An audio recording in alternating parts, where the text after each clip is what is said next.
Hello and welcome back. This is day 2 of the conference and we're just about to start session 6. We have 7 participants and they all have something in common. They all work for the United Nations. That is because the topic for this session is interventions by the UN. Let me introduce to you the moderator, Ms. Isabel Kempf, Head of Bonn Office and Senior Research Coordinator at United Nations Research Institute for Social Development. We also have 6 presenters. Mr. Christopher Tangri, Team Leader of Partnership and Program at United Nations Development Program, Africa Borderlands Center, Nairobi, Kenya. We also have Celia Hawley, Program Manager at United Nations Environment Program and EU Climate Change and Security Program. Ms. Kaori Kawakami, Chief of Emergency Preparedness and Response Unit, Culture and Emergencies Entity, Culture Sector, United Nations Educational, Scientific, and Cultural Organization. We also have Dr. Amadou Philippe DeAndre, Regional Representative of United Nations Office on Drugs and Crime. Mr. Marcelo Notariani, International Hospitality and Sustainable Tourism Expert with the United Nations World Tourism Organization. Lastly, we have Ms. Abigail Hartley, Chief of Policy, Advocacy, Public Information and Resource Mobilization at United Nations Mine Action Service. If you're ready, I'm going to hand over the mic to Ms. Isabel Kempf. Are you there? Yes, I'm here. Glad Thank you very much. Great. So welcome everyone to the 6th session of DEEPEN, of the DEEPEN conference. This session is on interventions by the United Nations. I'm very happy to moderate the session because I have worked myself as a senior human rights advisor for the African Great Lakes Peace Process, where I worked on a wide spectrum of transborder issues, including judicial cooperation, joint border posts and controls, the question of impunity, sexual violence, and also trafficking of natural resources. So I'm very well acquainted with this topic, and I'm very looking forward to share the presentations by this interesting panelists with you today. I would also like to say thank you to the organizers, UNRIST and People for Earth, who have organized this conference with support from Gangwon Provincial Government and the Chaewon County Government of the Republic of Korea. Thanks so much. So in this session, what are we going to look at? We are looking at a few key questions. The first one is, which major interventions have UN agencies undertaken to address issues related to peacemaking in Borderlands? Number 2 is, what are the opportunities and challenges of these interventions by the UN system? Number 3 is about lessons that can be learned to maximize impacts of UN interventions on the SDGs related to the environment, development, and peacemaking in Borderlands. And we would like to discuss also a number of issues, which are projects related to the issues of environment, development, peacemaking in border areas. And as you see, I'm joined here today by a fantastic group of panelists, they will all share their insights, reflections, and their life experiences. Before we start, I would like to make a few announcements. One is that this session will be recorded and live streamed via the YouTube channel so that it will remain available afterwards. And you'll see that we have enabled the comment section on the YouTube live channel so that you can post your questions there. So without much ado, I would like to now introduce Christopher Tangri, who is leading the partnerships and program section of the UNDP Africa Borderlands Center in Nairobi. He's a dear friend and colleague. So yes, we are really very much looking forward to his presentation because Christopher has worked for many years on crisis prevention, also for the UNDP Crisis Bureau in New York. So Christopher, we are looking forward to your presentation. Please go ahead. Thank you so much, Isabel. Good morning to colleagues like Abigail joining us from the Americas, and good afternoon and good evening to the rest. I wanted to talk about three different things today in my presentation. First, I wanted to share why I think it's important that the UN starts thinking more about borderlands. I think throughout the conference so far, we've heard a lot from academics who focus on this topic, and I want to share just some very initial thoughts why I think in the UN we should be looking at borderlands more. Then I wanted to share just very initial observations from the work, two projects that we're doing in Borderlands related to peace and security. And finally, I will focus on challenges and opportunities when we are indeed working on Borderlands and cross-border projects. So I think one of the things I want to really emphasize is, the UN system right now has entered something that we refer to as the decade of action. That means we're 10 years away from achieving the Agenda 2030. And in UNDP, like many of our sister entities, we've been really thinking about where are the geographic areas, where are the populations that we're worried about that they will be left furthest behind. And one of the observations I want to share is we feel that one of these geographic areas and one of these sets of populations is based in African borderlands. And we've done two recent studies. One is called Scaling Fences. This is a report where we've interviewed 1,970 African migrants who came to Europe through irregular channels. And we asked them what motivated them to understand why they made this perilous journey. And we noted a lot of these migrants came from African borderlands. In a similar study we did, which is called Journey to Extremism, we interviewed 495 voluntary recruits for extremist organizations across Africa. And what many of them had in common is that they were frustrated and felt marginalized, but really a lot of them lived in African borderlands.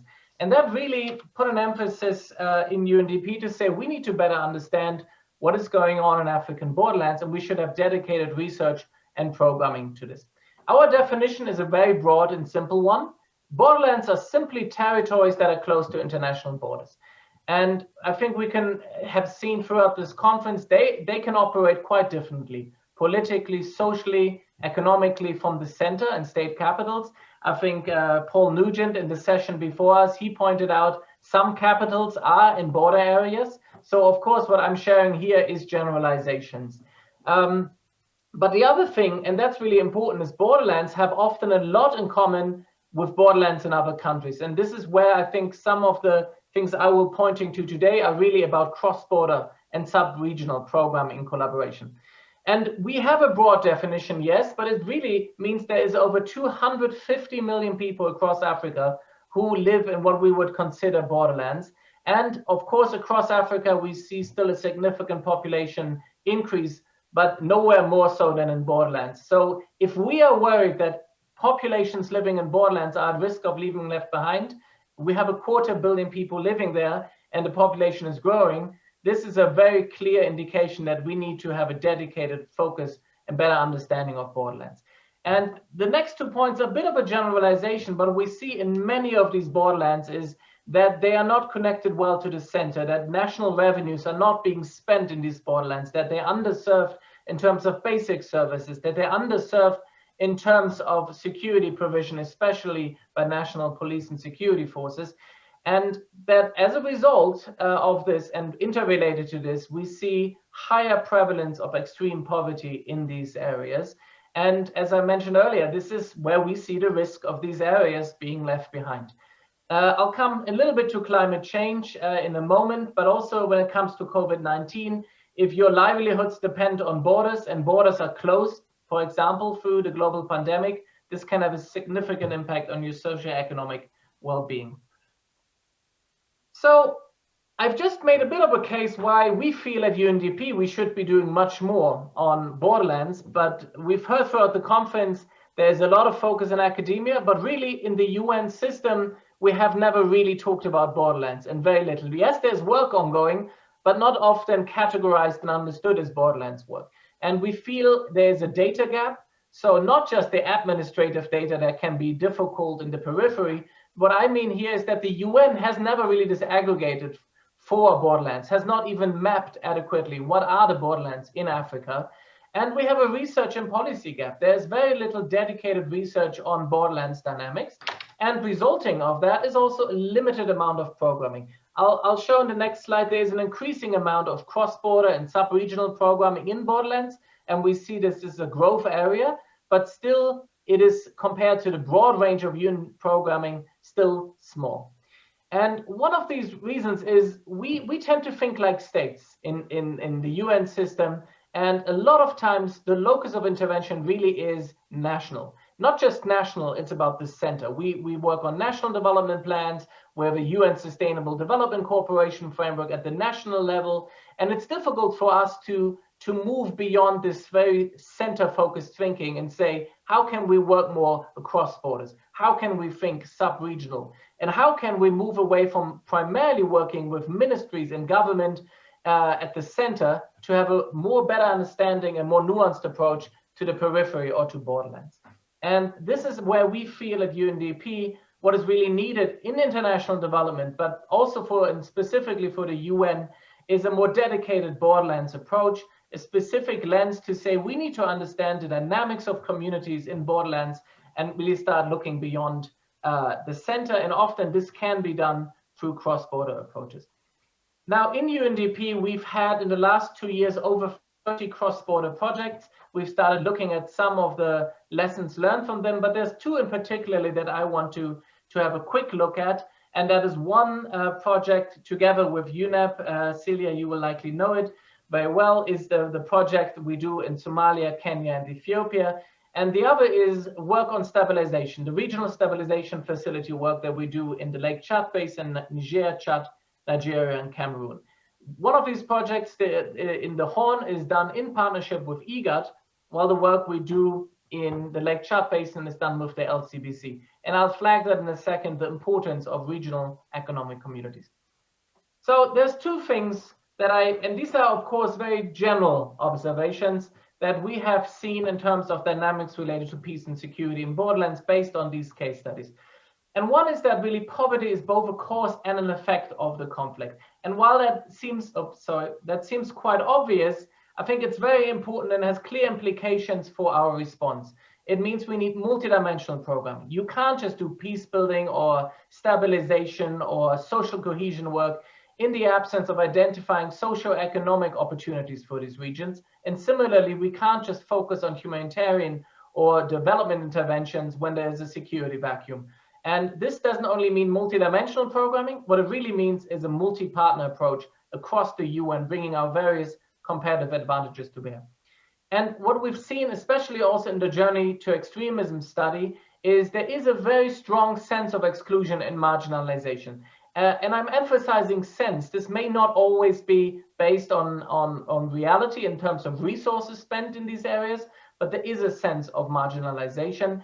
And this can really lead to resentment and also rejection of formal government institutions, which makes it difficult if you are undertaking state building exercises in borderlands when they're not welcome. And particularly for young people, and this is again what the Journey Extremism report found, is young people living in borderlands feel the most marginalized and the most removed from economic and socioeconomic opportunities. And yes, I'm generalizing, but in many places, this has created a fertile ground for the recruitment into violent extremism groups. And if our work around PVE wants to find these hotspots where we see recruitment patterns, African borderlands and youth marginalizations are one area to consider. The other thing is we see often weak and predatory state security force. And I'm putting it in quotation marks. This is from an evaluation and it's a sensitive topic. But what we found is we can't just say we need more state presence when sometimes state security apparatus is either seen or de facto part of the challenge in those areas. Often security personnel is recruited from other areas in the continent and the local population rejects this presence. So if we are doing stabilization work and peace building work that requires strengthening of security forces, we need to be very sensitive to where are these police and soldiers coming from. And the last is really a trend we see in the work around climate security is really emphasizing the need to better understand these dynamics is a lot of these borderlands areas, especially where we see transhumans, where we have farmer and herder communities interact across borders. If climate change will lead to more water scarcity, to more resource scarcity, especially Borderlands, could see more conflict as a result. I'm coming to my last slide, Isabel, so you know where we are in timing. And this is just observations and a little bit of the opportunities and challenges of what we have seen across projects that we're currently operating in Borderlands and cross borders. And the first thing, and this is specifically to UNDP, limited presence on the ground. This is a huge challenge. As I said, we focus a lot on capital cities. Countries can be very large. We have small country offices. We can't be everywhere, but we're often not in Borderlands. And that means if we do start working there, we need to plan. It means it might take a year or two until our field offices are even operational, until we have capacity there. And this is why I really want to emphasize how joint UN approaches are very important. WFP, UNHCR, IOM, there are UN entities that tend to be much more present in Borderlands than, for example, UNDP. So we really need to collaborate as we're working on Borderlands. The other thing is we need to be honest and really say NGOs, and this is in the recent evaluation we've done in Ethiopia, Kenya, and Somalia, they tend to deliver better in many contexts just because they are on the ground. They have been on the ground. They have the network. And we therefore should really build on their comparative advantages in partnership when it comes to delivery and support to Borderlands regions. The other thing, and this is one of the reasons I think that we haven't done more of cross-border and sub-regional and Borderlands programming, is our donor partners are not structured any different than us. They have country offices. And yes, the EU and others are starting to think more at a sub-regional level, but they're often not there yet. And even if there's individuals who drive a sub-regional agenda, what we've seen in these projects that we're looking at in Lake Chad, in the Horn, is the transaction costs are huge for project implementers because we have to deal with many donor partners. We have high transaction costs, many partners involved, and the work we're doing, I wouldn't say we're driving blind, but we have too little data to really be able to inform our programming with data. It is very sensitive and political to work in Borderlands because you're working both with local and national governments, and we need to be very mindful of that. It's not just a technical intervention, it is inherently a political engagement, and we need to have a political accompanying strategy for our cross-border work from day one. Regional economic partners, the LCBC, IGAD, I mentioned them earlier, they are absolutely critical, but we also need to avoid that we say, oh, the government is on board, I talk to the regs. They are separate entities. The national governments need to be on board as much as we need regional economic community partners. And the last point, and I think maybe Marcelo, you'll speak a little bit also about tourism, but one area we see at UNDP that is really an opportunity for socio-economic growth and hopefully therefore also a security improvement in Borderlands is cross-border trade. And to really embrace the Africa Continental Free Trade Agreement as an opportunity to help Borderlands really tap into their greatest resource, their proximity to other markets across the border. Let me end here, Isabel, and hand it back to you. Thank you so much. Thank you very much, Christopher. I think that was very interesting and comprehensive, and I couldn't agree more that you need a lot of stakeholders, both at national level and also regional entities, because for them it's often much easier to address border issues by bringing different countries together. So thank you so much for that. I would like to now give the floor to Celia Halle, my colleague from UNEP. Welcome, Celia. Celia manages the UNEP EU Climate Change and Security Program, has been working on environment and peace and security issues for a long time with UNEP. And also, I think that's really interesting, and I hope it comes out in her presentation, has done quite a significant amount of work on gender and natural resources and the peace nexus. So Celia, please, you have the floor, and we're looking forward to your experience. Thanks. Well, thank you so much, Isabel. And good evening, good afternoon, and good morning to everyone from a very rainy and gray Geneva today.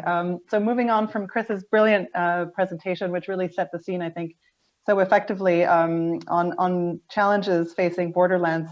Mine will be a bit more thematic and really looking at opportunities for Borderlands from working on challenges related to the environment and climate change in our quest in these last 10 years hopefully moving closer to achieving the SDGs. So just to set the scene, the UN Environment Programme has been working on the theme of this conference, the nexus of environment, development, and peace, for over 2 decades now. So I work for the Crisis Management Branch, which specifically seeks to support countries to address the environmental impacts of conflict and insecurity, but also, and crucially, to use the environment and natural resources as a platform for cooperation for development and peace. So in this presentation, I'll try very briefly to, I'm sorry, my screen isn't moving. Apologies for that. Oh. Here we go. Okay. So in this presentation, I'll start by very quickly reviewing why the environment and natural resources are particularly interesting and valuable points for cooperation and peace across borders and other kinds of divides. I'll very briefly review 3 categories of interventions, types of interventions that UNEP is involved in that relate or are relevant to work on peace building in the borderlands. And I'll end by hopefully discussing a few key lessons learned and recommendations, many of which are very close to some of what Christopher was mentioning just now, but recommendations for scaling these interventions to help countries and regions achieve the SDGs. So first of all, let's start with why the environment and natural resources are particularly interesting entry points for cooperation and therefore for programming in borderland areas, and look at kind of five key characteristics.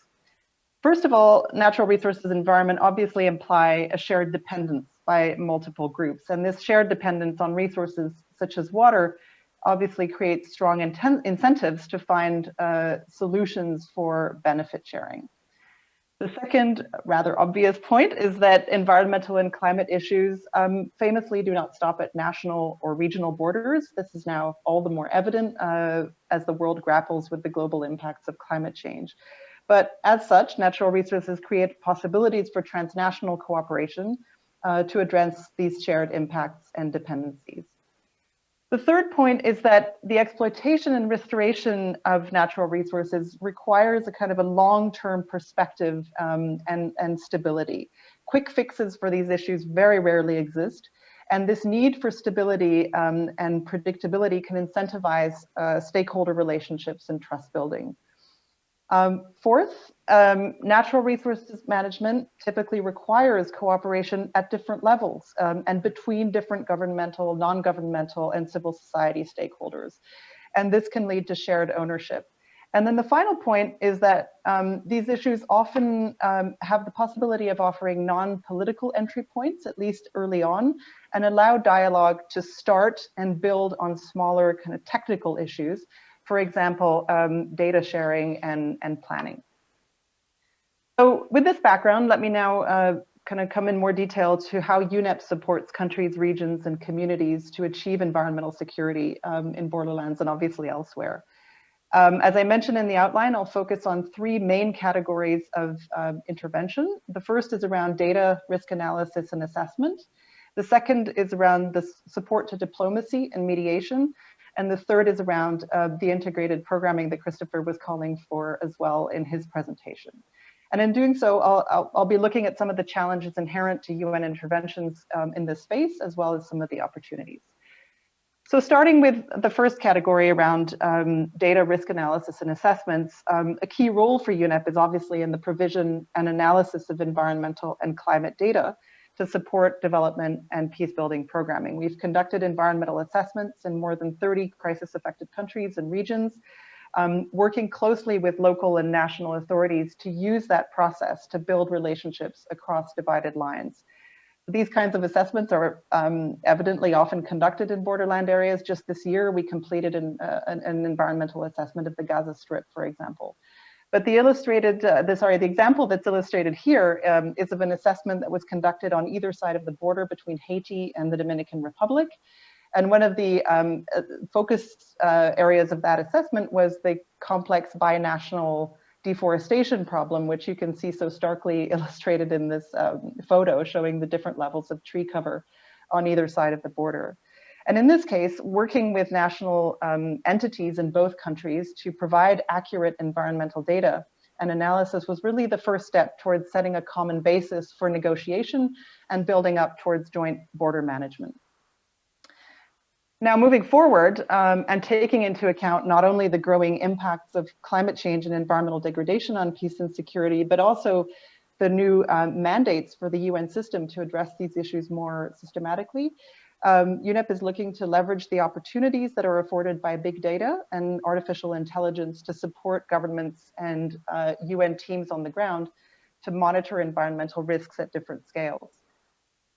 So we're developing a geospatial platform that's called Strata to help end users, which are national governments, local authorities, and UN country teams, to easily and rapidly identify hotspots where environmental and climate stresses are converging over time and space, to determine how these hotspots overlap with other structural socioeconomic risks and potentially drive fragility, migration, conflict, or maladaptation. And finally, obviously, to support programming of area-specific programming on risk reduction and resilience building measures with a focus on nature-based solutions. The second category of UNEP interventions is around supporting national and regional actors and as well as UN political missions and diplomatic functions to address peace and security challenges related to the environment more effectively.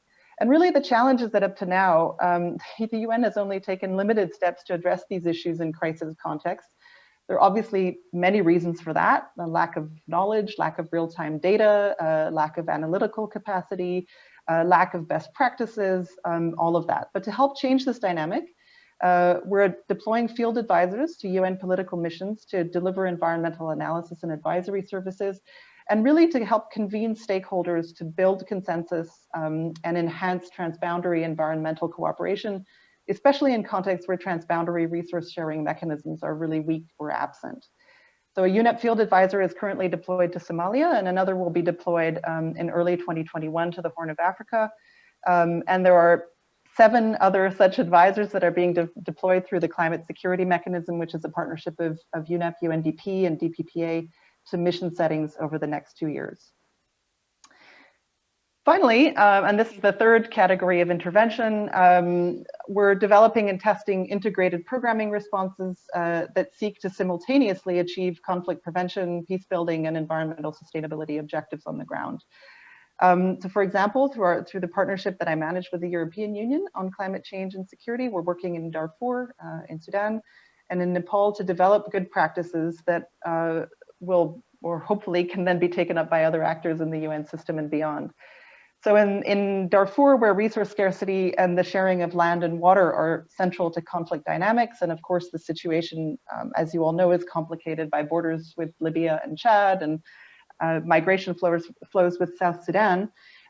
This means building resilience, in particular for marginalized and excluded populations, by bringing together actions around climate adaptation with conflict prevention and resolution approaches that are based on cooperation around natural resources.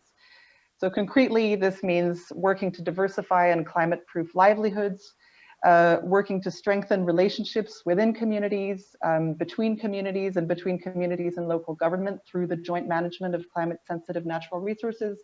And one example of that is, for example, working with competing livelihood groups, farmers and herders around the demarcation and management of livestock migration corridors or establishing joint water points. And it also means strengthening local conflict resolution mechanisms such as peace committees, for example, and making sure they have the capacities necessary to resolve disputes over natural resources.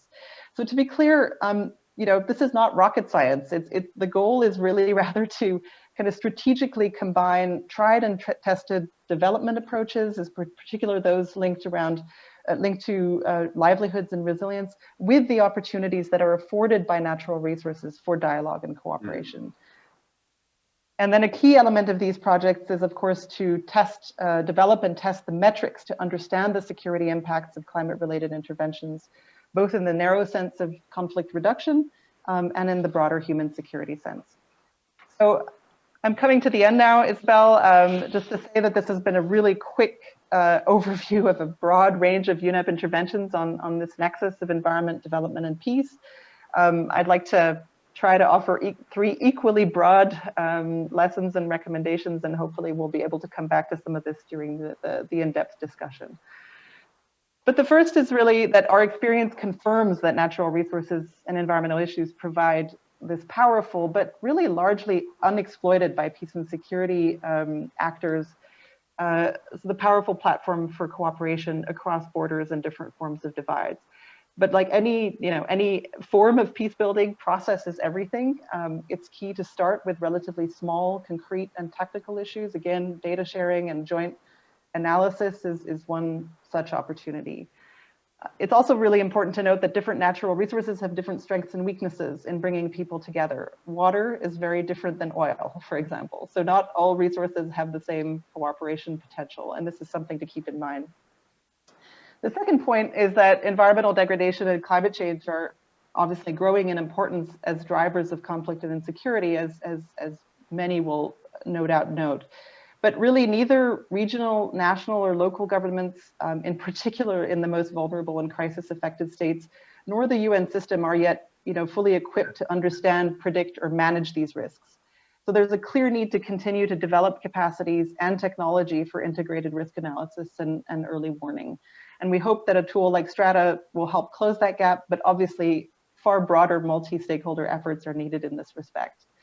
And the final point is that some good practices, some good examples in integrated programming are available, but now they need to be massively scaled and accelerated to meet the challenges at hand. We really need to move from pilot projects to full-scale programming. And so there's some very encouraging signs from innovative partners like the UN Peacebuilding Fund, for example, that has taken, that has been a real risk taker in this area, and who are starting to apply these approaches, including at the transboundary cross-border level. But moving forward, this will really require strong partnerships, and for the UN in particular, this means building stronger partnerships between agencies that have complementary mandates. And crucially, this also means improving and standardizing our metrics on the impact, and in particular, the peace and security impact of integrated approaches, which we're not very well cited on yet. So I'll stop here. Thank you very much for your attention, and then look forward to coming back to some of this in the discussion. Thanks. Great, thank you so much, Celia. I think that was really punchy and to the point. Thanks for sharing that. And I couldn't agree more. My experience in the Great Lakes was also that natural resource and the fight over natural resource was both a root cause of conflict, but it was also an opportunity for countries coming together because in a way, everyone can benefit from the rich natural resources in some of the cross-border areas. So thank you so much for that. That was really, really inspiring. Now I would like to give the floor to my colleague from Unesco, Kaori Kawakami. She is the chief of the Emergency Preparedness and Response Unit at Unesco. Her task is to protect cultural heritage in times of crisis. And she has been in a very kind of hotspots of crisis recently doing that, for example, in Yemen and also in the Philippines. So please, Kaori, go ahead. Thank you, Isabel. Good afternoon, good morning, and good evening, everyone. My name is Kaori Kawakami, and I'm the Chief of Emergency Preparedness and Response Unit of UNESCO. I would like to talk about how culture is affected by conflict and how it can contribute to peace and development. Because when we say culture or heritage, not many people understand how they are related to issues such as conflict, peace building, and development. So just to give you a quick idea of what UNESCO is doing, UNESCO's mission is to contribute to the building of peace, the eradication of poverty, sustainable development, and intercultural dialogue through education, sciences, culture, communication, and information. UNESCO is actually the only UN agency with a specific mandate in culture. And in order to pursue this mission, UNESCO sets standards through various conventions that you can see on the screen, mobilize international community, provides coordination and information sharing platforms, and builds capacity and provides policy advice to member states. By protecting culture and promoting cultural pluralism, we're not just trying to protect, sites. UNESCO actually contributes to protecting human rights, preventing conflicts and building peace, upholding international humanitarian law and security, enhancing resilience and building sustainability, fostering international cooperation and dialogue. So what is the relationship between culture and conflicts or peace building? How is culture affected by conflicts in the first place? In recent years, there is an unprecedented rise in the number of conflicts affecting culture. So these are the examples of cultural heritage sites affected by conflicts as collateral damage. As you can see on the screen, on the left-hand side, this is an example from Iraq, and on the right-hand side, it's an example of Yemen. These are other examples of collateral damage in the old city of Aleppo in Syria. So this is another example from Syria, Umayyad Mosque before bombardment, and this is after. Attacks on culture often occur as part of a wider plan against a targeted group, like culture cleansing. And culture and heritage can also be targeted and destroyed intentionally. There is a theory that argues that the destruction of cultural monuments are a way of hurting and breaking ties with the West. Western civilization holds these cultural monuments dear, whereas terrorist groups use them to show how Western values and their values are not alike. In Mali, for example, 14 mausoleums were destroyed in Timbuktu World Heritage Sites. So these are other examples of intentional destructions in Iraq. ISIL Daesh promotes an extreme form of Wahhabism, and monuments and temples from the past civilizations are seen as promoting idolatry, which in their view justifies their destruction of cultural heritage. And during conflict times, culture and religion-based persecutions happen too. And cultural objects quite often become a victim of looting and illicit trafficking, which can be a source of financing terrorism. So this is another example from Palmyra in Syria before looting, and this is after. People are the bearers of culture. With the displacement of people, the exodus of artists and artisans occurs, intangible heritage will be lost and cultural diversity will also be lost. Now we have seen cases of culture being affected by conflicts. So now how can culture contribute to peace and development? First of all, culture can offer income generating and livelihood opportunities through cultural tourism, creative industries, including crafts, cinemas, literature, performing arts, and so on. And since culture and heritage are part of people's identity and history, it provides psychosocial healing for trauma. And by reconstructing and restoring heritage, we also restore memory and dignity. Culture can promote dialogue and reconciliation among people and communities through the protection of cultural heritage and diversity. So here are some examples of Borderlands cooperation through the protection of culture and heritage. So on the left-hand side of the screen, Stone Circles of Senegambia is a World Heritage Site of large groups of megalithic stone circles located in Senegal and Gambia. These countries work closely together to manage the heritage site and establish a strategic tourism plan for the promotion of the site. They are currently working together for the implementation of a project to strengthen the valorization of the stone circles. And another example of cooperation through culture is the cooperation among 16 countries for the nomination and management of the Silk Roads as a World Heritage Site. Since 2003, China and Central Asian countries started to cooperate to nominate sites related to the Silk Road as a World Heritage. Now the network of cooperation has expanded to cover 16 countries, including the Republic of Korea, and they established an international coordination committee. The committee meets regularly to discuss not only the preparation of the nomination of sites as a World Heritage, but also the conservation and management of the sites to ensure the coordination among all countries and to discuss a common tourism strategy. So what does UNESCO do to protect culture and promote cultural tourism in order to prevent conflicts, promote peace, and facilitate dialogue? We advocate the importance of the role of culture in conflict prevention, peace building, rehabilitation, and reconciliation through various means, including statements by the Director General and high-level meetings. We also work with member states offering policy advice.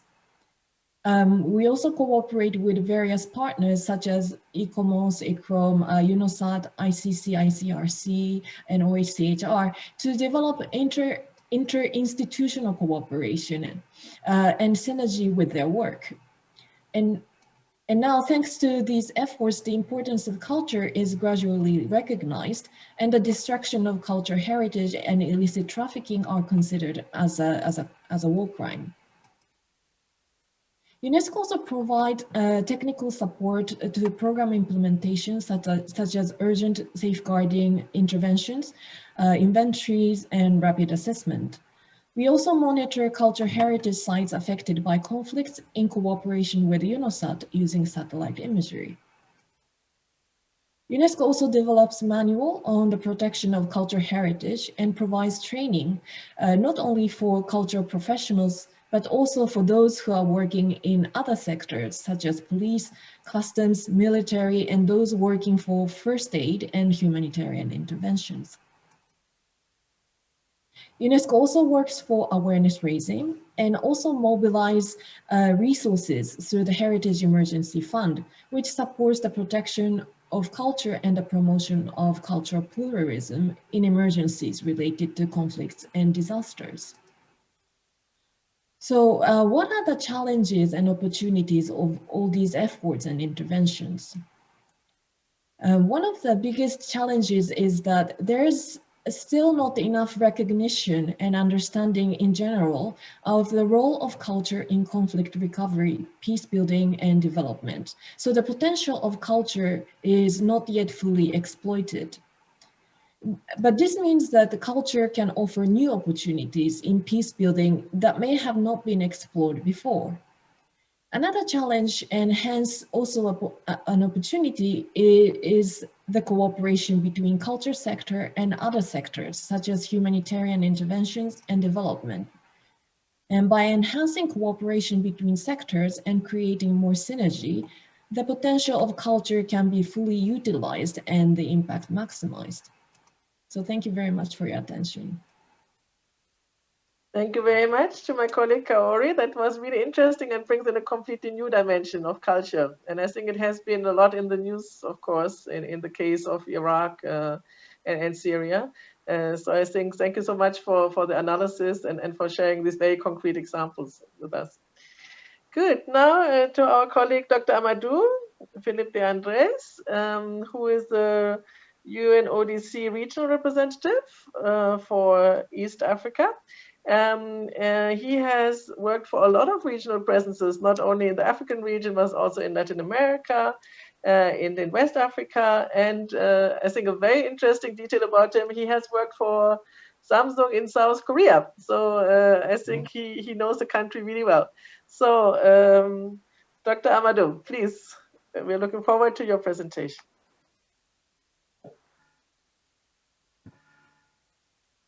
Can you see the presentation? Good afternoon. Yes, we can. Okay, very good. So good afternoon to everyone. My presentation, is excellent that I'm number 4 because the prior presentations are an excellent, first of all, I learned a lot. And secondly, are an excellent kind of introduction to what other UN agencies like the UN Office on Drugs and Crime can do. And the little difference between us and other UN agencies is that we do have a strong presence in the borders, be it sea borders, land borders, or also airport, okay? So I would like to focus a little bit on what UNODC does, never alone, with other UN agencies, in supporting member states in the fight against transnational organized crime, drug trafficking, and terrorism. Because we can make the point that, if we strengthen borders, of course, terrorism will disappear and transnational organized crime will disappear. It will not. We will strengthen cooperation and free trade, but transnational organized crime, drug trafficking, and terrorism right now, unfortunately, in a post-COVID-19 era, will be there. What are the kind of major areas of intervention of UNODC? We have three major areas of intervention, which I would like to call, for the purpose of this presentation, instruments. We have an analytical instrument, which is basically based on the transnational organized crime threat assessments we provide, and we work for about a year with member states. We have one every 3 years at the global level, and another once at the regional level every 2.5 to 3 years.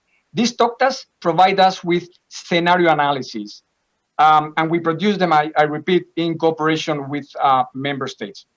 Then we have the other big instrument, which is the normative standards. UNODC is the guardian of the three drug conventions, but also the UN Convention Against Transnational Organized Crime and its three protocols, which give us the teeth to bite transnational organized crime. And UNODC is also the guardian of the UN Convention Against Corruption and the 19 Universal Instruments Against Terrorism. So normative standards meaning supporting member states to adapt normative standards, their legislations, once they have ratified the conventions, and then strengthen also their national capacities. And then I go to the third one, institutional optimization. It's not capacity building, it goes to the next level. We are trying to build for the last, I would say 17 years, sustainable national capacities to fight drug trafficking, transnational organized crime, and counterterrorism by using what we call the joint interagency unit models. I will explain what it is. Based on that, we then try to support member states to create inter-regional cross-border cooperation models in air, sea, and land borders. And then we try to also support member states, interested member states, to create regional training hubs. So you see on your screen the result of the latest TOCTA, Transnational Organized Crime Threat Assessment. You see, for example, the flows of cocaine in green, going from the Andean region to North America, going through Central America, or to West and Central Europe. We are talking about more than 1,200 tons of cocaine every year, a huge, huge illicit market. But you can also see, for example, other flows. If you see the brown arrows going from Southern Africa, Eastern Africa, where I'm based, to Southeast Asia, and then to China and Japan, that's another huge, huge flow of illicit transnational organized crime. You also have counterfeit medicines. And right now, by the way, they are skyrocketing. What we call the counterfeit medicines or substandard medicines are skyrocketing, and their trade is skyrocketing during the COVID-19 pandemic, unfortunately. Now, if we should see the intersection between transnational organized crime and stability, what a coincidence. We see that wherever there is big drug trafficking flows, be it heroin from Afghanistan via the southern route, or through Southeast Europe to West Europe, or drug trafficking, or any kind of our piracy, for example, in the Horn of Africa, we see conflicts flourishing. And of course, because transnational organized crime, including terrorism, are behind the funding and the funding of the networks and the modus operandi of these networks. So we go to normative standards. What are the good news? All these conventions are not empty shells. For example, the 1988 Convention Against Illicit Trafficking in Narcotic Drugs is the first ever convention in the world that talks about follow the money trail, meaning block the accounts of transnational organized crime networks, block money laundering. And that's what we are doing by establishing and helping member states to establish state-of-the-art financial intelligence units that are also interlinked in a same region. For example, in East Africa, we are creating a network of financial intelligence units, basically profiling transnational organized crime and money flows from drug trafficking and other kinds of transnational organized crime. We have also the UN Convention Against Transnational Organized Crime and its three protocols, including trafficking in persons and smuggling of migrants, and trafficking and manufacturing of small arms. And we take a look at Article 2A. We already have the definition of transnational organized crime group, which is a prime actor for instability and lack of cooperation between borders. But we also have really strong instruments in this convention, which is called the Palermo Convention, like special investigation techniques, or we have also the structuring of the joint interagency units. With regards to the UN Convention Against Corruption, we also have very good news. And the good news are that in 2021, we all hope, inshallah, that Eritrea and Somalia will ratify this convention. If they do so, Africa will be the only continent in the world with fully universal ratification of the Anti-Corruption Convention, but also of the UN Convention Against Transnational Organized Crime. And then we have the 19 universal instruments against terrorism. One of them is very, very strong, and is the 1999 Convention on Financing of Terrorism, because if we block the funding of terrorism, for example, Al-Shabaab gets $14 million from sugar trade from Brazil to this region every year. If we block these sources, then we will be really acting well and implementing this convention. Now, the third instrument is what we call the institution optimization. And I give you three scenarios with three kind of blueprint interventions of UNODC with other UN agencies. One of them is on wildlife crime. We have the assessment. So we take a look on the left-hand side of your screens of the modus operandi of these transnational organized crime networks working on wildlife crime. For example, on rhino horns, 62% of networks use air. But for ivory tusks, for example, 75% use maritime. So what do? We take a look at the market.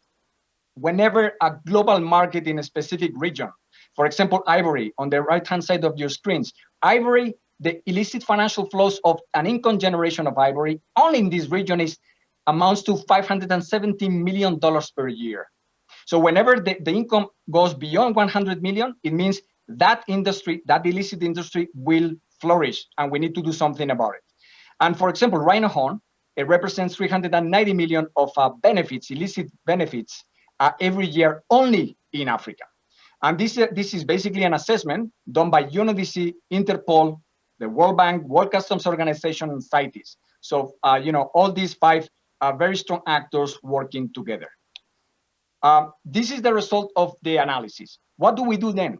We establish interagency units in all the blue dots that you are seeing, either led by UNODC and supported by Interpol and the World Customs Organization, or led by the World Customs Organization and supported by other actors. But these blue dots are interconnected as we speak, and we've been interconnecting them for the last 14 years.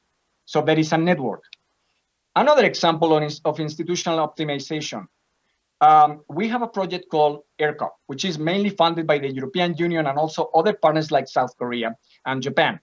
And what we do is we identify with member states those airports with increasing inflow and transit of passengers and air cargo, and we established a 17 or 20-person unit with special intel capacities generated by Interpol, UNODC, and also the World Customs Organization, and we interconnect them. So what happens? Say that I'm a human trafficking network team leader, and I go every Thursday of the month via Amsterdam to Panama.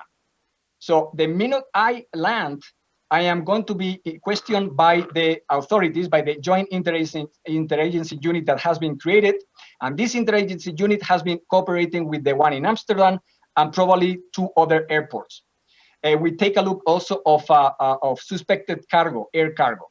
And below of your screens, you see another example, which is the UNODC World Customs Organization-led container control program.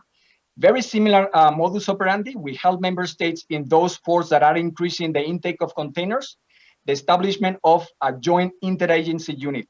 On the lower part of your screens at the right-hand side, you see all these green dots, green countries are the ones that are leading joint interagency units of the container control program. And up there, this screen, you see the ERCOP units that have been created for the last 12 years in the countries that are manifested in light blue and also dark blue.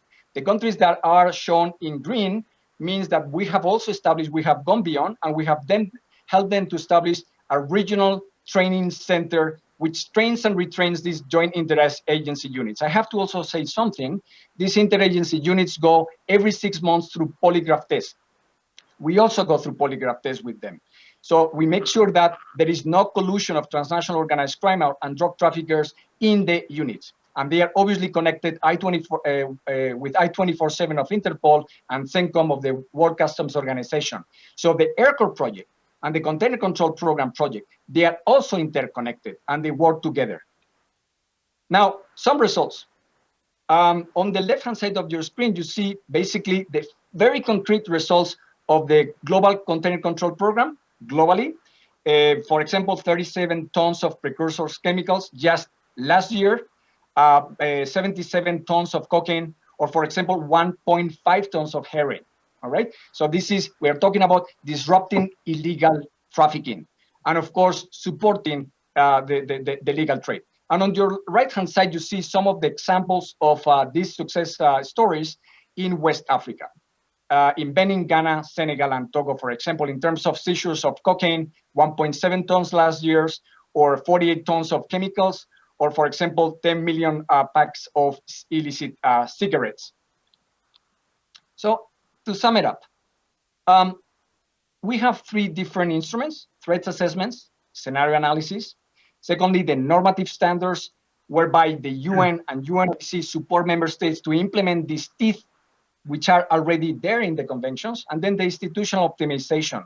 For example, the establishment of joint interagency units, the creation of regional networks of prosecutors and these joint interagency units to really strengthen cooperation in land, air, and sea borders, and then the creation of inter-regional cross-border cooperation models.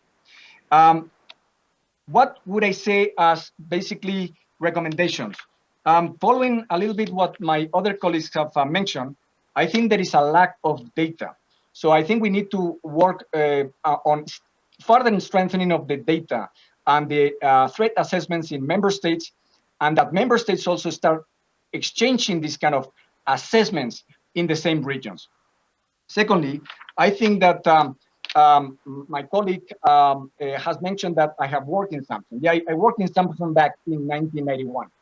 And I have learned from Samsung and South Korea that UNODC and the UN development system needs to work more closely with what I would call the knowledge economies. And why?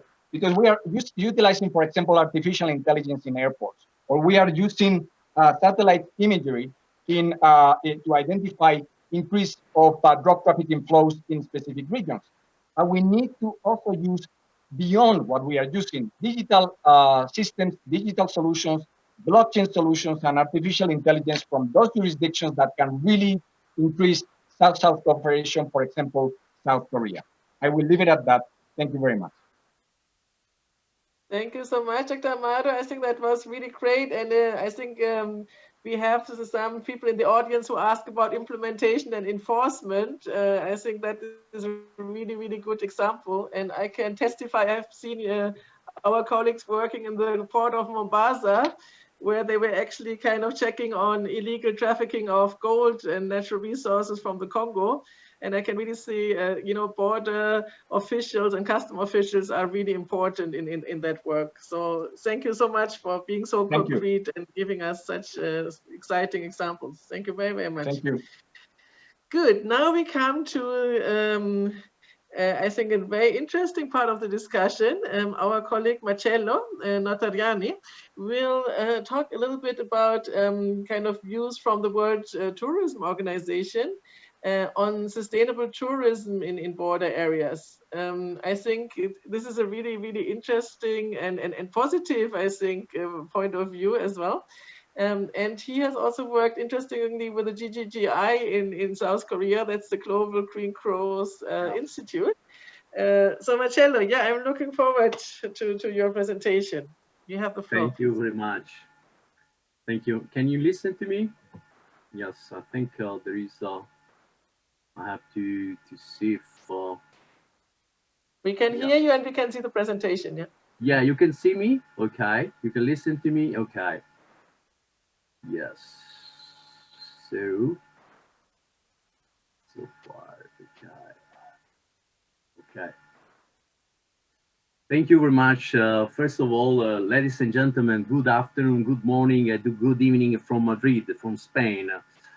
First of all, I would like to thank you, the United Nations Research Institute for Social Development, people from Earth and Cheon Municipality from the Republic of Korea to invite me to this important conference. I am here on behalf of the United Nations World Tourism Organization, that is the only United Nations agency that is dealing with the tourism. My name is Marcello Tarianni. I am from Italy, but I live and work here in Spain. So far in my presentation, I will like to highlight some important aspect about tourism, peace, sustainable development in the borderlands. So far, the importance of tourism borderlands are very evident because border regions are often suitable location for conservation area and wildlife refuges. Borders frequently follow natural landscape, providing pristine natural attraction and also cultural attraction. So an international boundary can add a unique element to the tourism destination. What is the linkages between peace, development, and environment to tourism? It's quite evident. Also, my colleagues in the other presentation, as I mentioned, tourism as an intersectoral sector in order to link all the aspects about environment, peace, and development. So visiting a new place and meeting its people and culture is a transformative aspect that defines tourism role as an agent of peace. It's important because it's the importance of tourism because connect, they have a dialogue and exchange between people from different countries and different mindset. They break down cultural barriers and promote the values of tolerance, mutual understanding, and respect. So far, we know the relation between environment and tourism because we know the coast, mountain, rivers, and forests are major tourism attraction for tourists. All tourism rely on natural resources of supply of food, clean water, and other ecosystem services that ultimately depend on biodiversity. And also biodiversity contribute significantly to the attractiveness and the quality of the destination, and therefore to their competitiveness.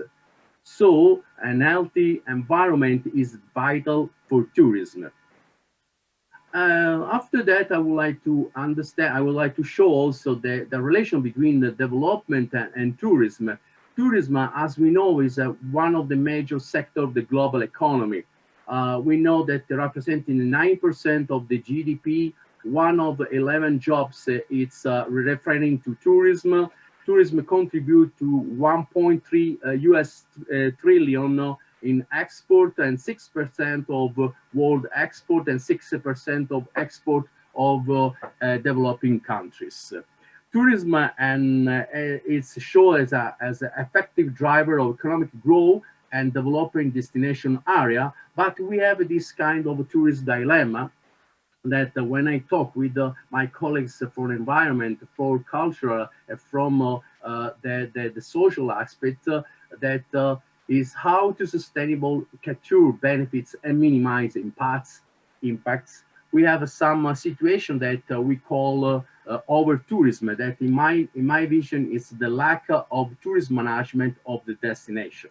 So from the tourism development, we shifted to the sustainable development of tourism. So what is the relation between tourism and the SDG? In particular, we know that the SDG, in particular SDG number 8, that about decent work and economic growth. The number 12, responsible consumption and production. And finally, the number 14, life below the water, are target and they target also tourism. But finally, I can conclude that tourism has a potential to contribute directly or indirectly to all the goals of the sustainable development goals.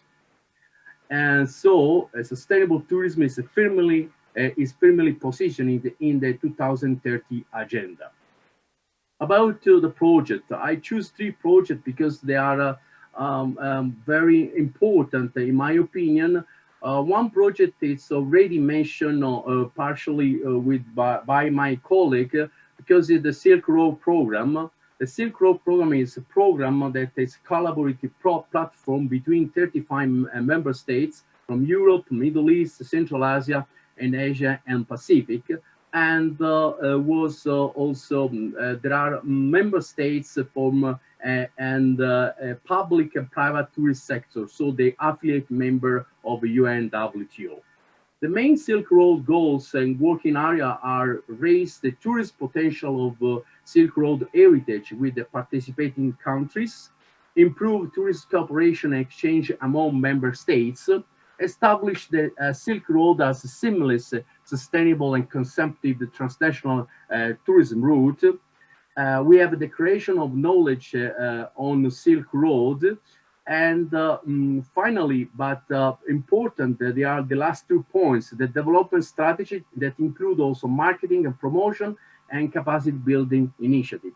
And finally, last but not least, the mobilization of investment and stakeholders. The activities specifically in the Borderlands, we have a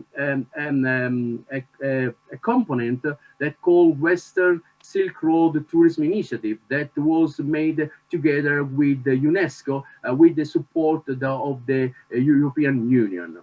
The aim is to identify Silk Road heritage available. They create a network of Silk Road University.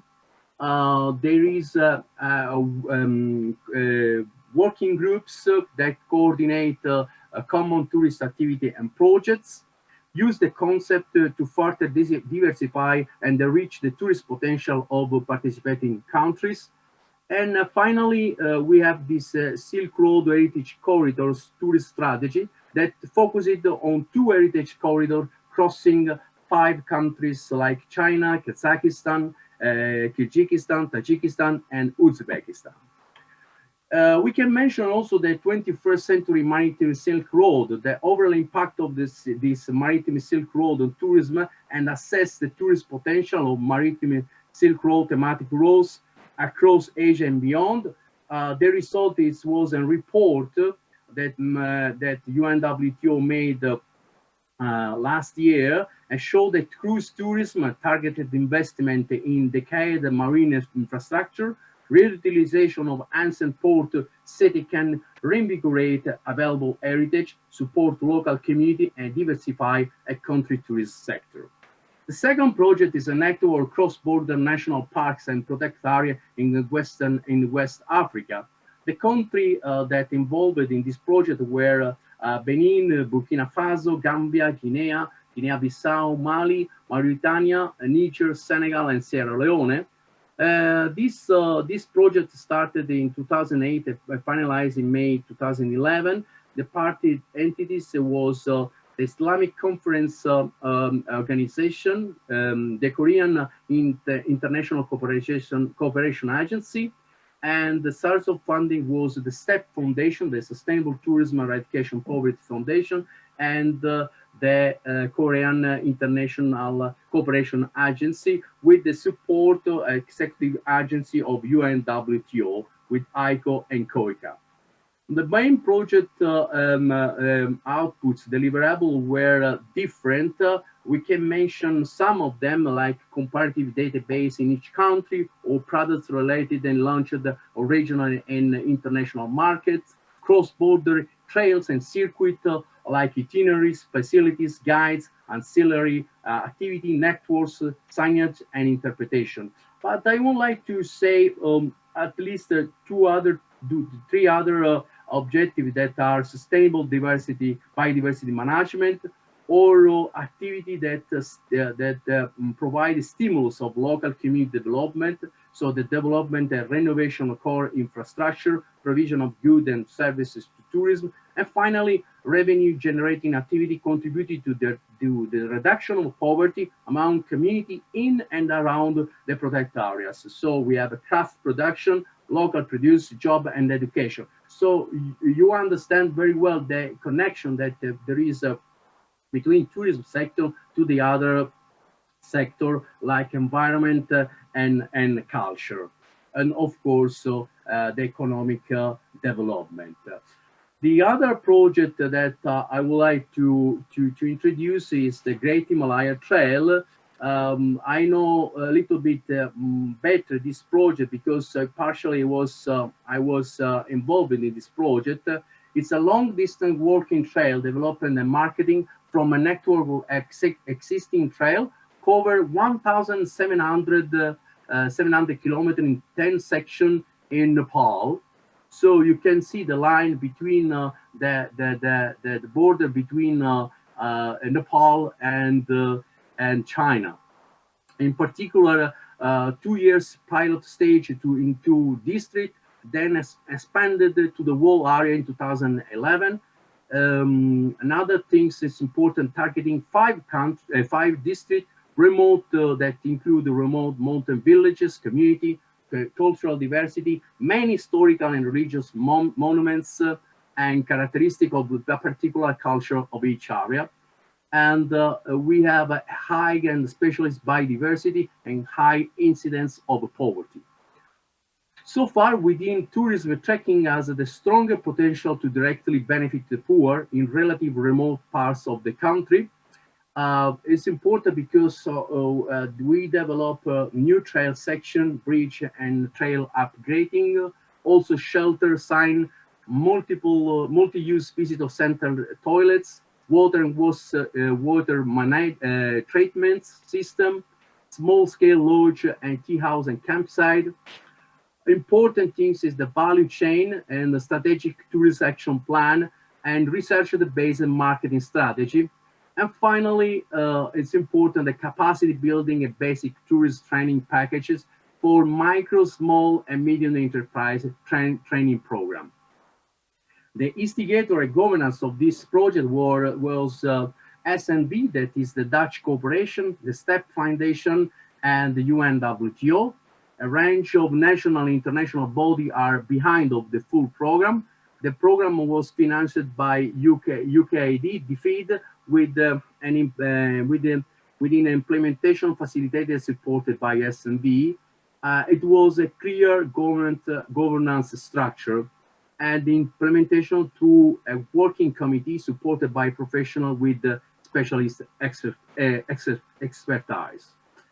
About the project outcome, we have to see that there were an increase of an income of 1,072 small enterprise by 1.21 million US dollar, create 2,251 jobs equivalents, improve the marketing and promotion of the Great Himalaya Trail, improve the ability of partners to plan, develop and manage tourism, tourist business along trail now market oriented, and finally improve the social and environmental income into the 5 target districts.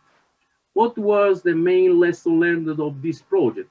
Pilot project can be very helpful at showing the way. So need carefully initial research, analysis and strategic and assessment, including marketing and competitor analysis. Cater for range of marketing interests, help to maximize opportunity and minimize risk. Use a dual approach of growing the market through a strong promotional activity as well as market-related product development. Work closely with domestic and international tourism operator, good route to market, and focusing on minimizing environmental impact in remote areas, and helping raise awareness and environmental value and need for conserving biodiversity. And finally, use existing sustainable tourist best practice schemes. What are the transboundary approach to tourism that I would like to show a little bit? First of all, engagement. So bring all stakeholders together to negotiate sharing benefits from independent resources such as transboundary water, for example.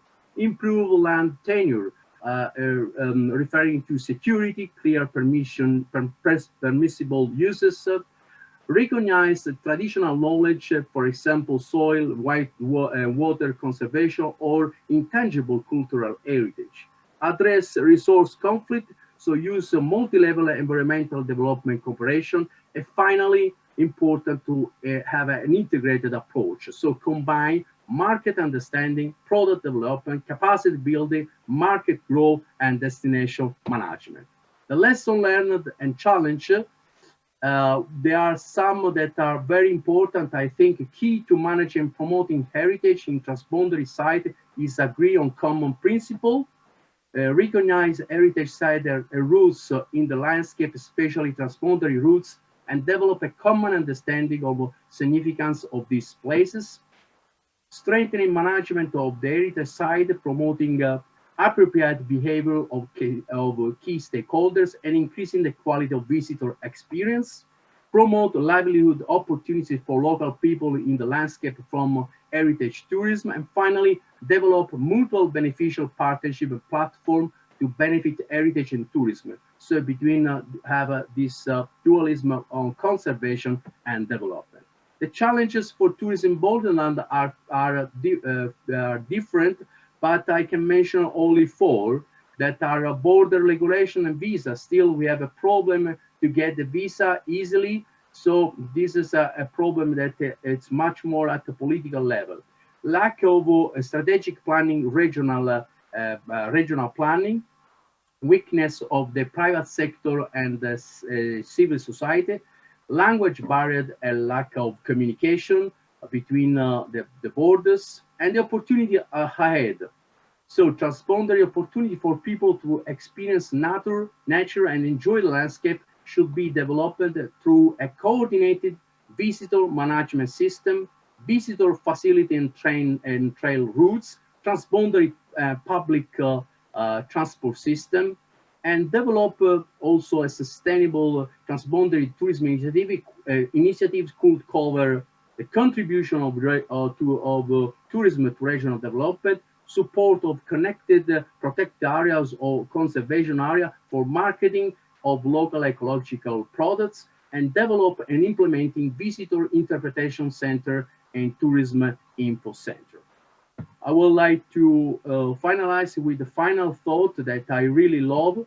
It's from Leo Burner that say the borders are not natural. They were created by people. Therefore, people should also be able to break them down for our culture and natural heritage. Thank you. Thank you very much, Marcello. You made us dream a little bit about sustainable tourism, and because we are all kind of not able to go very far at in these times. I also like your idea about, the visa issues, and I like to say that in East Africa, the East African countries have been able to issue a joint visa for tourism who come to East Africa. So I think there are some encouraging examples in the East African regions on that.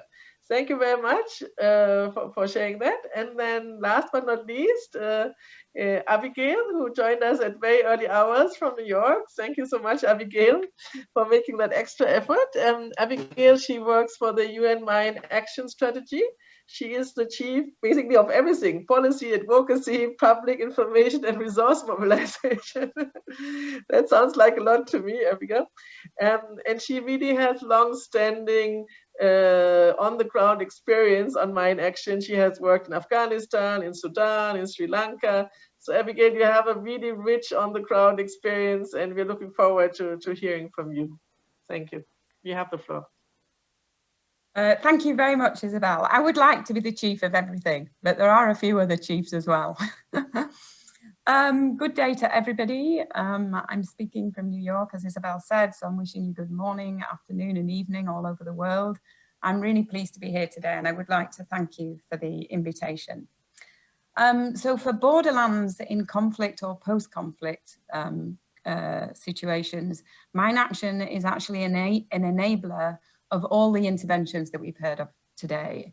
We are small, we have a small niche focus, but we have a very, very large reach. And I just draw from my experience in Afghanistan. We worked with Unesco clearing mines from the Bamyan cultural site so that Unesco could develop and repair it. We work with ODC on weapons flow. And also in Afghanistan, I worked on a project with UNEP where they were planting trees to stop soil erosion in areas that we had cleared mines from. So really to just say that we're an integrated, it's good to see the UN in demonstrating integration like we are all with my colleagues today on the panel. So with that, I'll begin. I'm going to speak about the impact of explosive hazard contamination globally, the UN response, and a number of case studies from various borderlands. So just to give you an overview of the impact of conflict, basically, and the weapons and explosive remnants of war that are left behind. Despite concerted efforts and significant progress, including the Mine Ban Convention now has 164 signatories, 66 states today remain contaminated by explosive remnants of war, including mines. There has been a steady decline in casualty numbers in the early 2000s, but since then, high numbers of casualties have been recorded in the last 5 years. And this is basically as a result of countries that are facing intense conflict, I name Iraq and Syria and Afghanistan, and also the large-scale use of IEDs, which are improvised explosive devices. In the times of Afghanistan, they first became known as roadside bombs. I'm sure lots of people heard of those.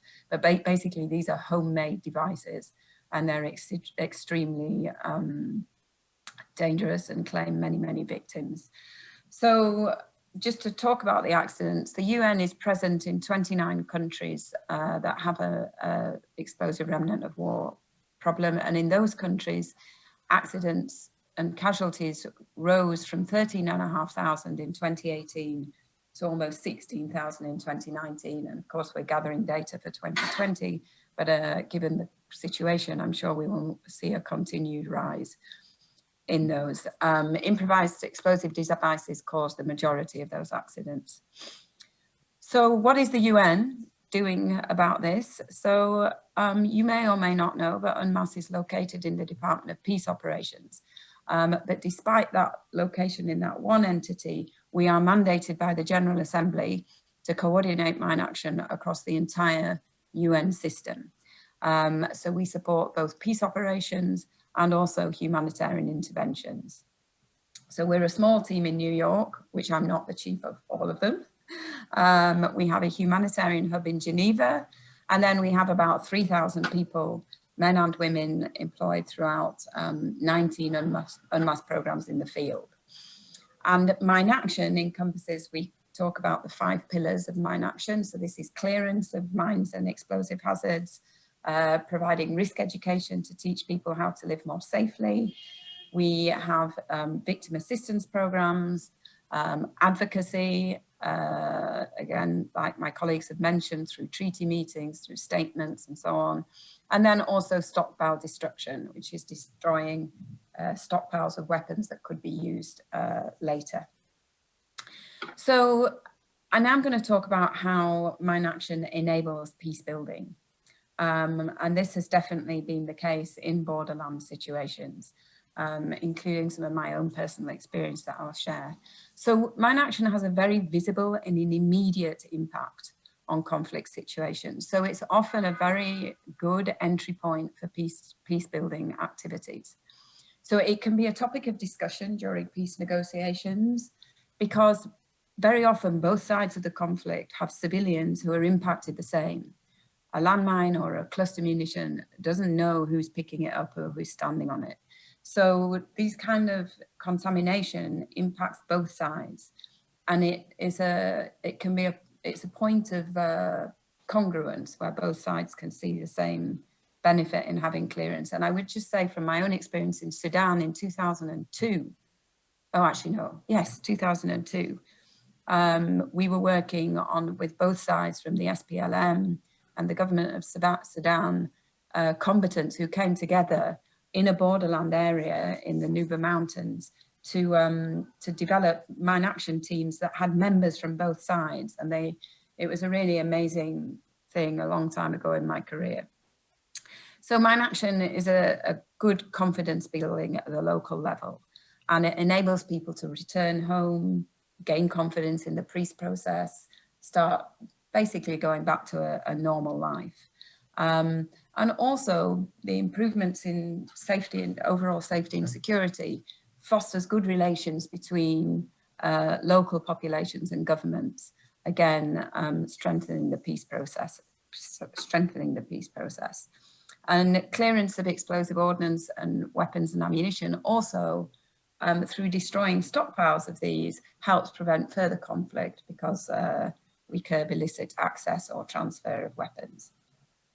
And then, of course, mine action enables humanitarian and development objectives, clearing land and opening roads, freedom of movement, including for peacekeepers and humanitarian workers, and also socio-economic delivery, enabling agricultural fields to be replanted, markets to open. Looking at some of those pictures from Iraq, from our Unesco colleague, also clearing bombs from all of that rubble, you know, is an important step on the road to recovery. So just to talk about a couple of examples, I'd like to give you a few case studies, starting with Colombia. So during the peace negotiations in Colombia, mine action was included in the 2016 peace accord between the government and the FARC. A strong part of the peace process was all about rural development and land reform. It was a central part of the process and of the agreement, and information about where contamination from mines was an essential part of the negotiations and to implement the peace accord. And in addition, there were many FARC ex-combatants who had been trained in mine action activities. To date, in an UNMAS program, there's only over 100 former fighters have been retrained, and they support socioeconomic reintegration in their own communities and they see the dividends of that peace process and strengthens overall belief in the peace process. And UNMAS work in Colombia is ongoing. Another example that I'd like to give you comes from Europe, from Cyprus, where demining was a concrete offering to relaunch the dialogue between Greek Cypriot and Turkish Cypriot leaders during the final agreement in 2015. So there were a number of minefields that blocked crossing points, and by clearing some of those minefields, we were able to increase the number of crossing points that were open, which of course enabled people to travel through these border zones, through this borderland, to visit family and friends and engage in trade and really start to knit those communities together. In Cyprus, UNMAS also provides technical advice to the Committee on Missing Persons to facilitate safe access to places where maybe there are missing persons, which of course contributes to reconciliation between communities, and relatives have closure over the grief that they faced previously. In Sudan, moving on to Sudan, I was mentioning before I worked there a long time ago. Since then, also in Sudan's eastern states, there was extensive conflict until 2006 between the SPLM and the government of Sudan, when the Eastern Sudan Peaceman Agreement was signed. And you could argue that the continued peace has been attributed in part to the opportunities that were granted due to mine action and clearance efforts. So the removal of mines and explosive remnants of war facilitated dialogue between conflicting tribes and increased economic recovery, including there was in Abyei, the market in Amiet was reopened, which was essential to the local community. And the government of Sudan themselves have acknowledged the contribution of mine action to peace processes in various meetings, including intersessional meetings of the Mine Ban Treaty. So UNMAS is currently exploring in terms of sort of lessons learned and replicating this success in South Kordofan and Blue Nile states, where conflict is currently and unfortunately ongoing. My final slide just brings a couple of examples from the ASEAN region. So Cambodia has a long border with Thailand that is heavily mined for 740 kilometers of that border area. And in Cambodia, mines have killed over 64,000 Cambodians. UNDP, with whom UNMAS works closely with, supports Cambodia in terms of rehabilitation, vocational training, and contributing to reconciliation and sustained peace for victims of mines in Cambodia. All of my case studies seem to begin with C, forgive me. So Cambodia, so far they've cleared 16,000 square kilometers of contaminated land, and over 3,000 survivors have received assistance.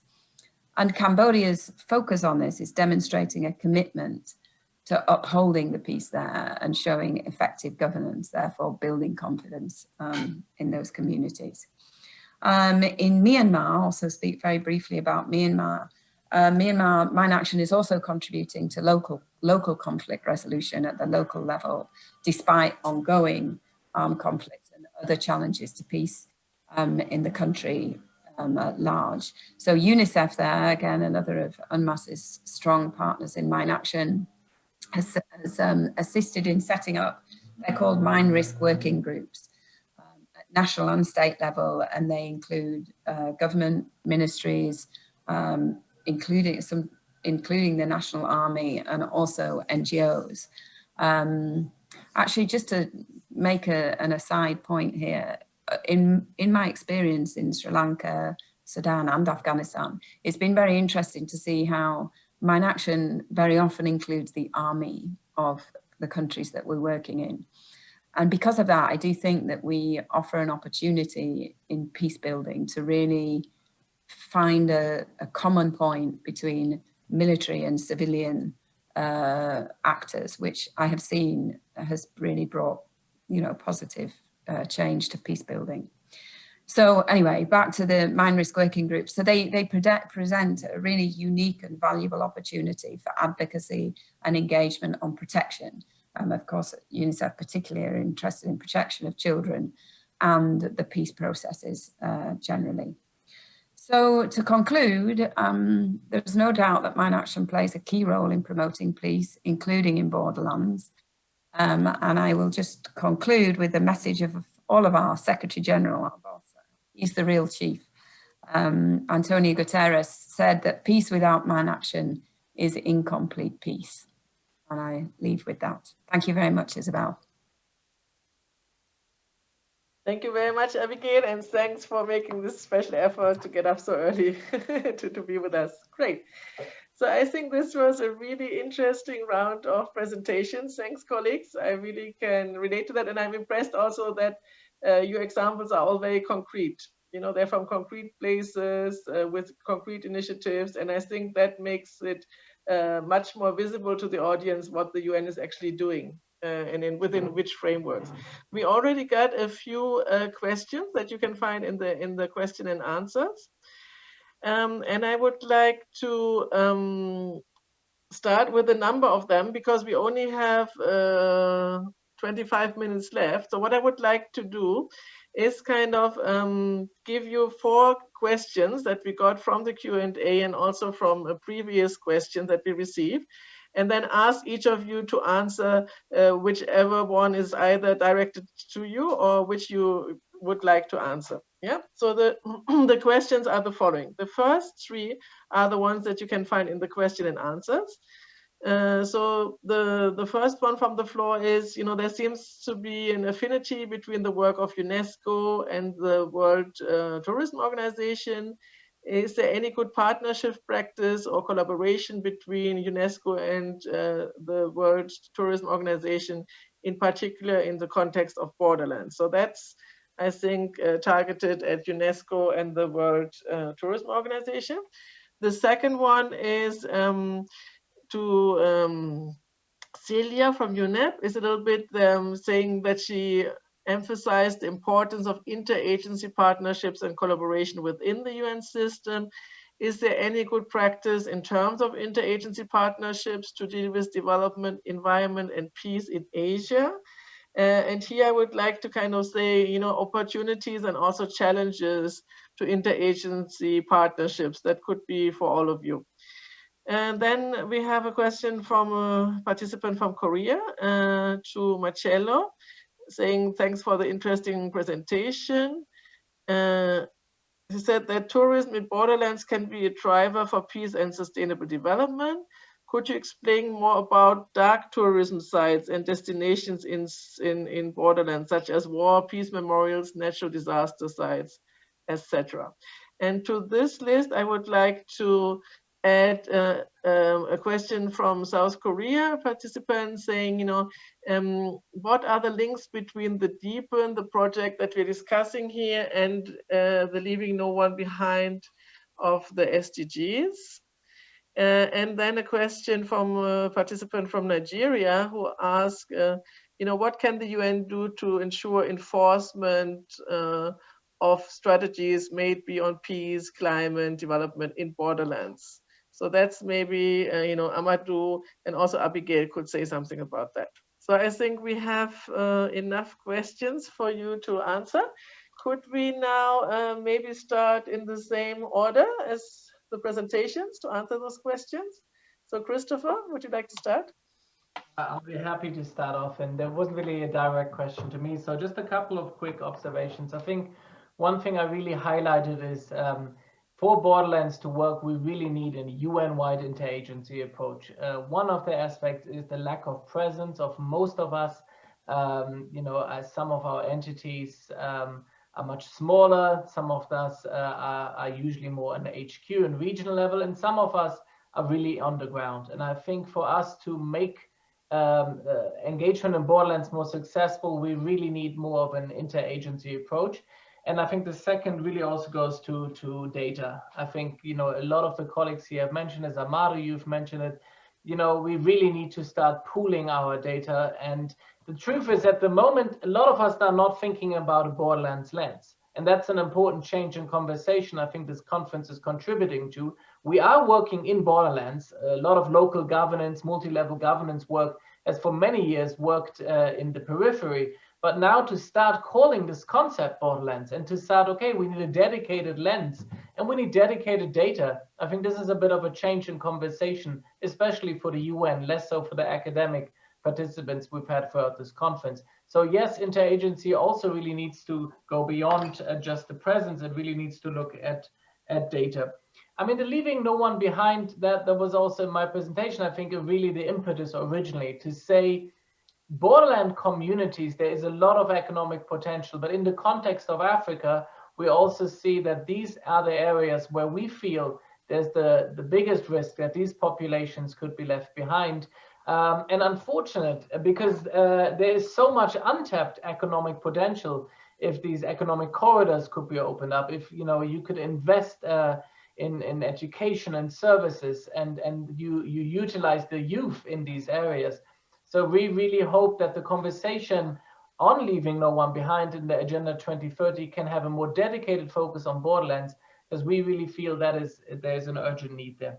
But let me stop here and keep it short. Back to you, Isabel. Thank you so much, Christopher. And please, participants who follow us on YouTube, feel free to also post, you know, more questions if you would like to.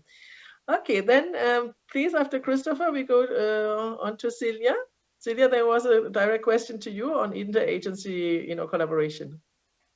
There was. Thank you, Isabel, and thank you to everyone for these excellent presentations. It's really been an incredible tour d'horizon of all the incredibly complementary things that the UN is doing. I'm sorry. So there was a very direct question to me about best practices in interagency cooperation over these issues. I think it was specifically focused on Asia. I myself don't work very much in Asia. I've focused much of my career on Africa. So I'll just say that there is an initiative starting now, which I believe is a UNEP DPPA, so the Department of Political and Peacebuilding Affairs, as well as DPO interagency initiative that is starting in the Mekong Delta, which is around kind of reducing the drivers, the environmental drivers of conflict in that region, and in particular around advancing environmental and climate risk assessments in support of conflict prevention and peace in the Mekong Delta. I can't speak very much about it, not only because I don't work on it myself directly, but also because it's just starting. I think they're in the process of finalizing the conceptualization of that initiative. But it's very encouraging to see these kinds of initiatives start to become far more common. I would like to give an example, though, and coming back, Isabel, you mentioned that I have been working on the gender dimensions of the environmental security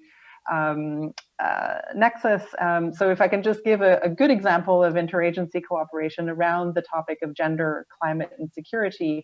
And this is a small pilot project that we collaborated on as UNEP with UNDP and UN Women in North Kordofan in Sudan. Building on UNDP's interventions on community stabilization in the border area with South Sudan. And I think this shows a good example of like the complementary opportunities of bringing different agencies together. So this was a small project that as I said, built on UNDP's initiative, which focuses on building livelihoods, alternative livelihoods in an area that has been heavily affected, obviously, by the impacts of climate change, and reducing the prevalence of small arms in the area. So we built on the livelihoods component, working specifically on targeting women, women from various livelihoods communities, women IDPs in the area, and really working on improving opportunities for income generation for women who were often left behind, but also on the front lines of the climate crisis. Combining that then with a UNEP-led component on environmental governance and environmental action planning, specifically targeting women as leaders of their communities on environmental action planning. And then UN Women coming in with a component on strengthening women's roles in conflict prevention and conflict resolution over natural resources in those communities. So this was really, again, building on existing work, but bringing in the added expertise of agencies that have specific mandates in other areas. It was a very successful project. I don't have time to detail the impact here, but just to say that this is one of the approaches that the Peace Building Fund has now adopted and is replicating, of course, adapting to a transboundary context between Mali and Niger, for example. So there's a project that is taking up that interagency approach and replicating it at a much greater scale. There are lots of challenges related to interagency cooperation. I don't know how much of the UN kitchen one should reveal here, but just to say that these things still remain grossly under-incentivized. It is still incredibly difficult to so much as share budgets between agencies. And some of these obstacles should really, we really need to pay more attention to some of these obstacles if we are to achieve integrated approaches and integrated programming more generally. And then just to, note again, I think the point that Christopher mentioned in some of the challenges that he had in his early slides around how siloed funding still is that we all depend on and work with. And that's one of the greater challenges that we have in particular been working with member states on, is understanding how to better integrate financing streams so that we can in fact scale these kinds of integrated approaches. Thanks a lot. Great, thank you so much, Silvia. I think that a lot of the challenges and opportunities that you mentioned, one that I saw a lot working in the Great Lakes on transborder issues was that, the countries who have a good country presence like FAO, UNDP, they often have a national mandate, whereas the regional offices are often non-residence agencies like UNEP, for example, who have a regional transborder mandate, but then have no presence on the ground. So I think that is also like a major challenge that I've seen when working on transborder issues. Yeah, just to add to that. Great. I would like now to ask both Kaori and Marcello to answer a little bit that question on, are there some concrete examples of collaboration between the World Tourism Organization and UNESCO when it comes to the protection of cultural heritage? Sure. Sure. Thank you very much for this question. Yes, definitely, there is a good partnership and cooperation between UNESCO and UNWTO. Personally, I'm not involved in the issue of tourism, so I don't have good examples, but I know from the work that is done by other colleagues.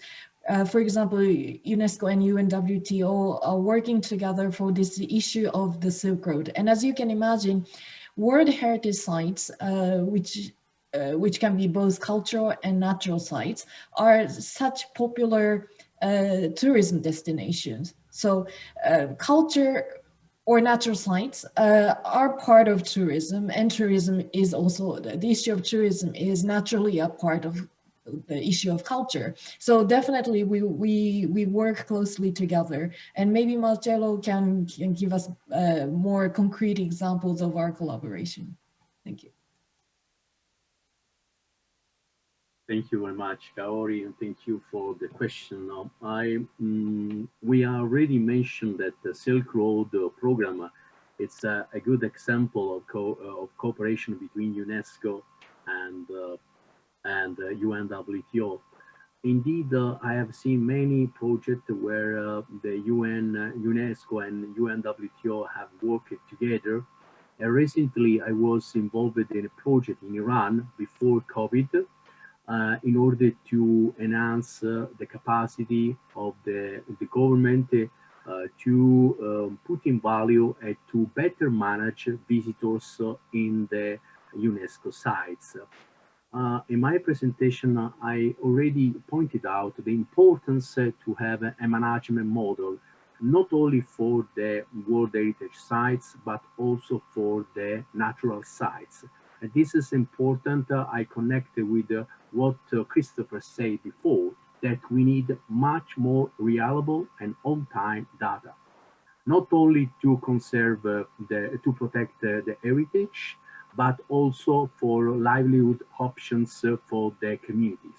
My point is that we can use tourism as a tool for having economic opportunity for the borderlands communities, and through this we can also highlight the value to conserve and to protect the heritage, both natural and cultural heritage. So if we can work together, I think we have a good opportunity to provide option to just over and pass the peace and start to cooperate better.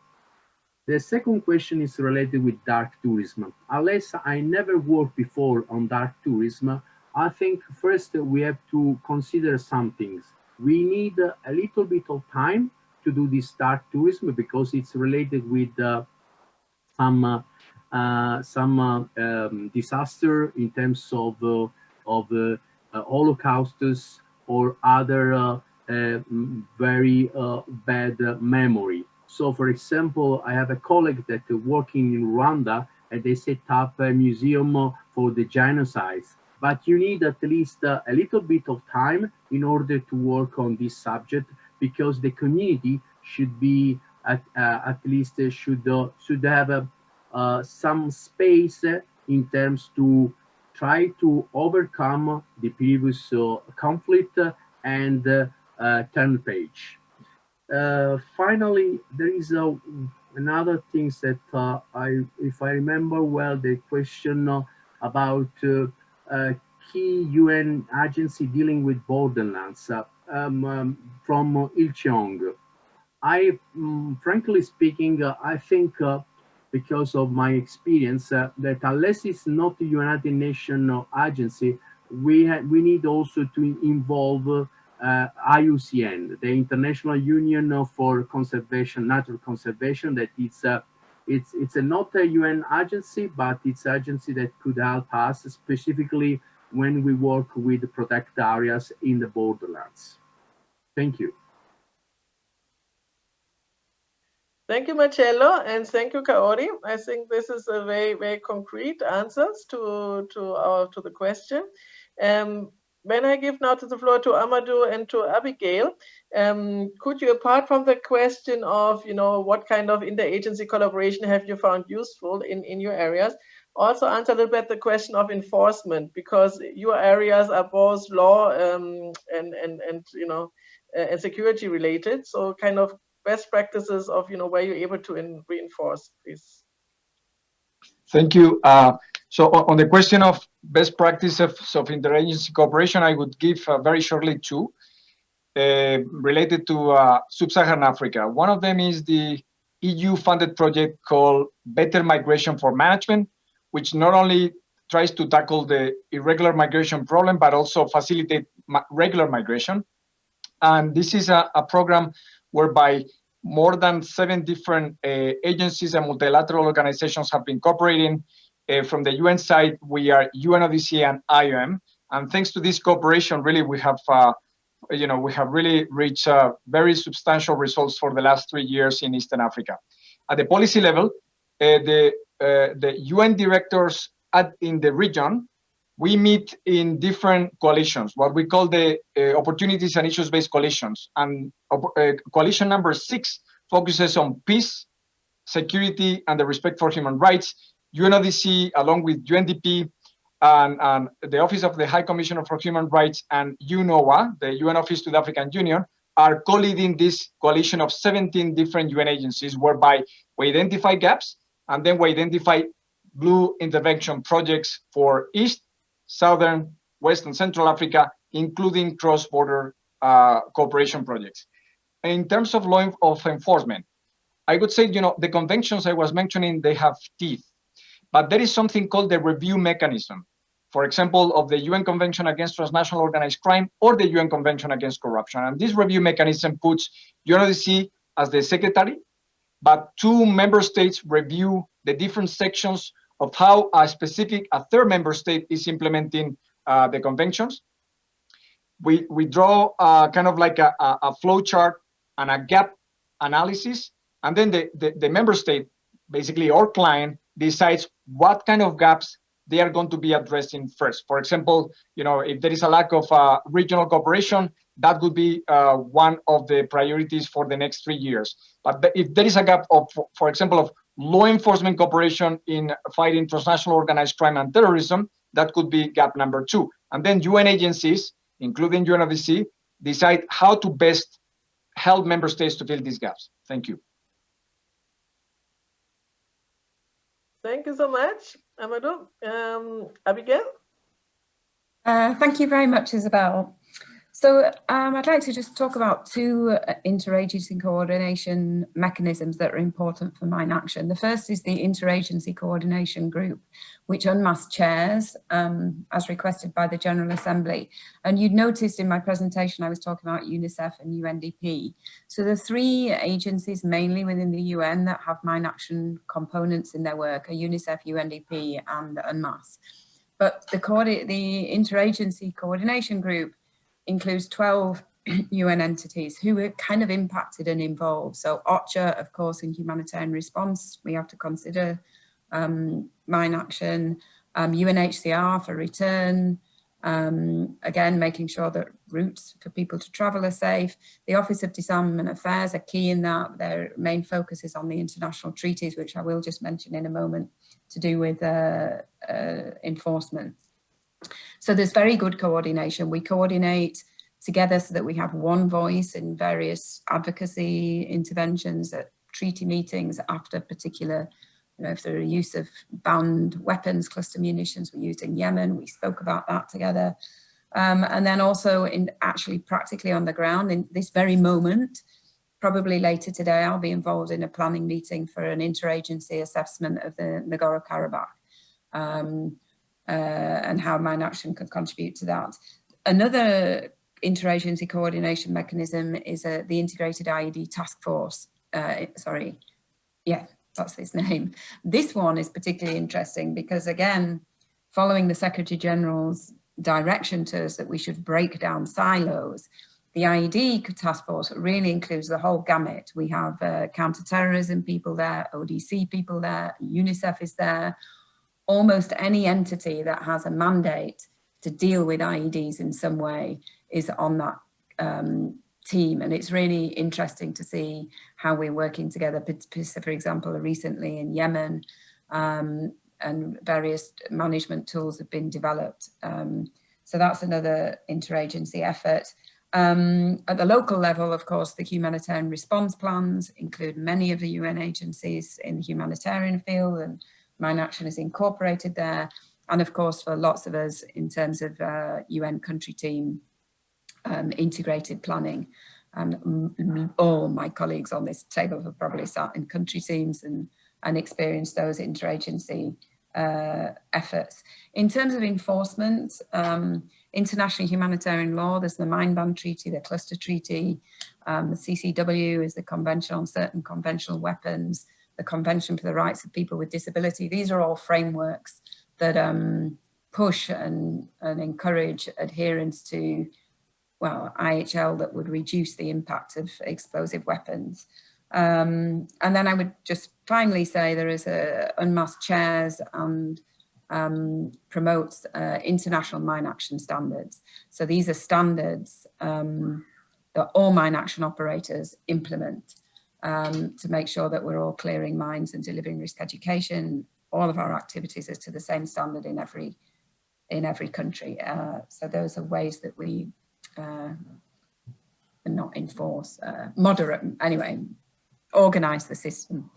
Thank you, Isabel. I hope that those were useful answers.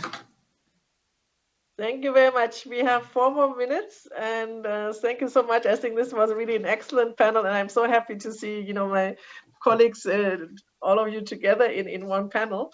I just wanted to answer very briefly the last 2 questions that came in. One was, you know, are we missing out any colleagues or agencies that are vital for cross-border issues? And what can the UN do in the case of the 2 Koreas? I would say for the first question, I mean, from my own experience, I would add, you know, like regional mandates of the UN, for example, the Secretary General's office on the Great Lakes region based in Nairobi. They work a lot, of course, on transborder issues. Unobc for West Africa and the Sahel. They are very active in cross-border issues, questions of, you know, migration, peace and security, organized crime in the region, environmental issues. They're quite strong on that. And of course, you know, offices like the UN High Commissioner for Refugees on the question of returning populations after wars, you know, who come back crossing borders. IDPs also, who often kind of stay pushed in border areas, you know, and how to settle those. I think are all important topics where those agencies surely have an important mandate to contribute.